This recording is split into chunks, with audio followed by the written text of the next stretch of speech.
आज मैं आपको एक कहानी सुनाने जा रही हूँ जिसका शीर्षक है शादी करनी चाहिए। दार्शनिक सुकरात के कई शिष्य थे। उसमें से एक शिष्य इस प्रोपेस में था कि उसकी शादी करनी चाहिए या नहीं। उसने अपने मित्रों, रिश्तेदारों, सगे संबंधी, परिचित और बुजुर्गों सभी से अपने अपने ढंग से सलाह ली। किसी ने कहा कि शादी कर लेनी चाहिए, किसी ने कहा कि शादी कर लेना और घर बसा लेना, इसमें जीवन व्यवस्थित हो जाएगा। वो अपनी बात के पक्ष में तरह तरह की दलीलें देते थे। दूसरी तरफ कुछ लोग ऐसे थे जो उसको शादी न करने की सलाह देते थे और कहते थे कि शादी में झंझट ही झंझट है, इसको करने से ज़्यादा इसको निभाने में है। इतनी सारी सलाह मिलने के बाद शिष्य बड़े धर्म संकट में पड़ गया। आखिर क्या करे?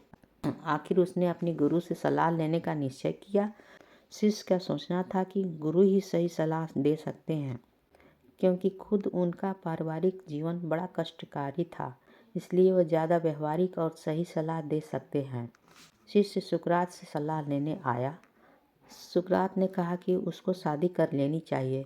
शिष्य यह सुनकर बहुत हैरान हुआ और उसने कहा कि आपका पारिवारिक जीवन तो ठीक नहीं है और आपकी पत्नी भी बहुत झगड़ालू है और उसने आपका जीवन दुर्लभ कर दिया है, फिर भी आप मुझको शादी करने की सलाह दे रहे हैं।